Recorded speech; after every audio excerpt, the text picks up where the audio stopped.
Hey guys, Paul from Ash Phoenix. This new comic book day for the week of June 22nd. We're getting started right now.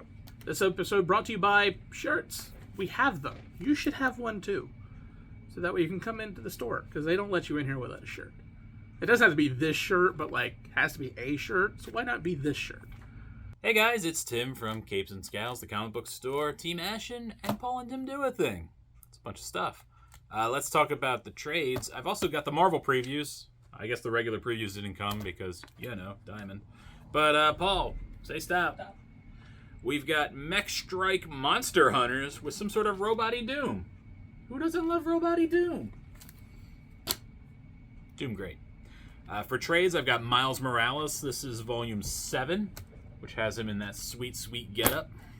We've got the new Walking Dead spin-off Clementine, young adult graphic novel. We've got Gentleman Thief, Arsene Lupin the Third. These are some of the stories that is based off of.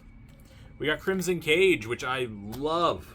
Love this book. Definitely check that out. It's Macbeth. We've got Spider-Woman. This is volume 4. This, I think, is the end of the run. I could be wrong. I've been known to be wrong.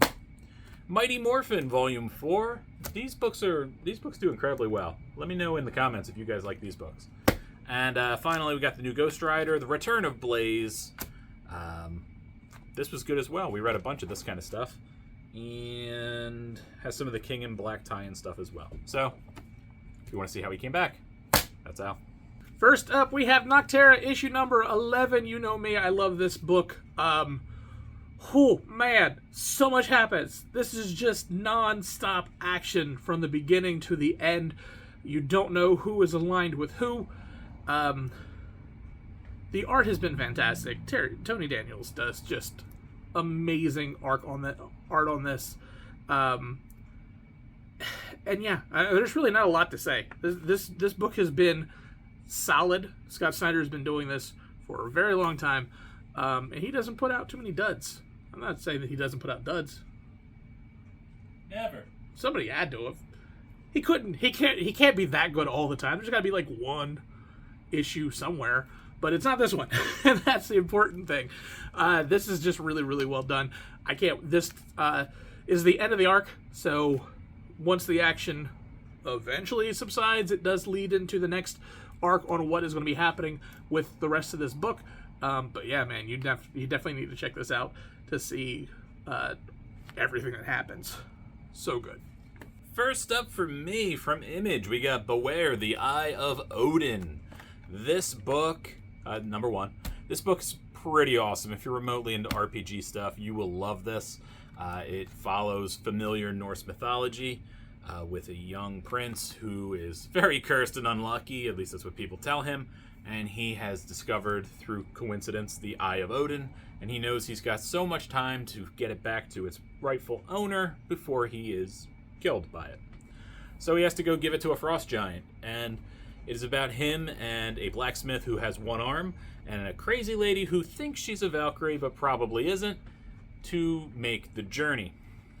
That's basically what I can tell you without giving it away. What I can say is the way this is written feels very good. The way that the characters interact with each other is really great, and the art is amazing. The way some of the creatures look is gross, and I really enjoyed it. So this has a little bit of like fairy tale kind of to it as well, like a Return to Oz kind of feel. So I think if you are into mythology, maybe you just want some cool RPG ideas, read this book because it was super sweet, and I'm curious to see where it goes. And my pick of the week, it is The Illusion Witch, issue number 1. This deals with a character who is extremely easy to hate. They really go out of their way to explain the pain that causes this person to be a heartless, rude person that you just don't like. However, they're going to be the savior of another world. And that's kind of how this goes. I mean, everything you can see from the beginning. She is the unlikely hero that is going to be thrust into a magical world where, think Galaxy Quest. Basic thing. She's an illusionist. She's a magician, which means she doesn't do real magic. However, I think at least my opinion or my thought process, is the other world thinks she is a great magician. And she's not. Because she's an illusionist. Magic isn't real. What? It's not. What? Sorry. That's not true.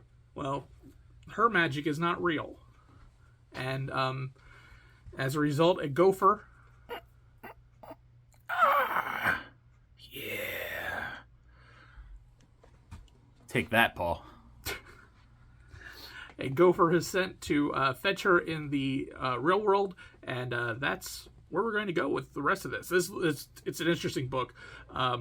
It's going to be hopefully an interesting ride to see her become a relatable and worthwhile character to root for, because right now you don't. But yeah, this is a really interesting story. I liked it. There is some heartstrings to be pulled. And it's not just like, oh, we hate her so much. No, we see why. Like he did painstaking reasons as to why you shouldn't like the character, but there's a reason why you shouldn't like the character. But yeah, this is a really great series. The art was fantastic. The writing was solid. Definitely grab it. And it's time for my pick of the week. Paul, what's my pick of the week? Not a clue. You should know. It's I Hate This Place, issue 2. Oh, okay. Because Starks, my boy. He's great, isn't he? He is. I've never met him. What? Everybody said he was great. What? You never met him? No, I never met him. We gotta change that. Kyle, we gotta change that. No, you don't want... Kyle, you don't want to. He's not paying attention. Anyways, this book is still great. I like this issue even better than issue 1. The setup is starting to pay off already. Our two main characters are trying to discover what they can do about the ghosts that inhabit the cabin that they've inherited, and you have some shifty characters looming about. It's a nice mix of characters. What Starks is always great at is creating these characters, and there's little throwaway things that he gives you that he sets up. Just no detail is left unturned here. So there's some scummy human characters, there's some regular human characters, and there are monsters and ghosts, and they're all interacting on this one piece of property, and things get really weird when the sun goes down. I really enjoyed this. I like where this is going. I really am interested to see what happens in issue 3, because they give you an idea of where it's going. Just really good. The art's great as well. Artem Topolin? Maybe I got that right. I don't know. And Lee Luffridge is always great. So I think if you aren't reading this book, you're a fool, and you need to. A fool. All right, guys, that is it. Thank you so much for checking out the video. We always appreciate it. You guys seem to dig it, which makes us want to keep doing this stuff. I like that. There's a lot of other good books we didn't get to read this week. There's a new Black Adam #1 that I was very tempted. I love Black Adam.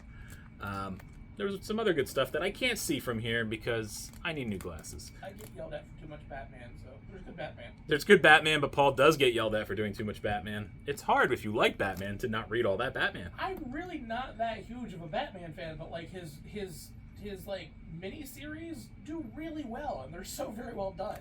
That's fair. But I don't read the main run. Wow. It's odd. You're not Duck. What can I say? Sorry. He's sorry.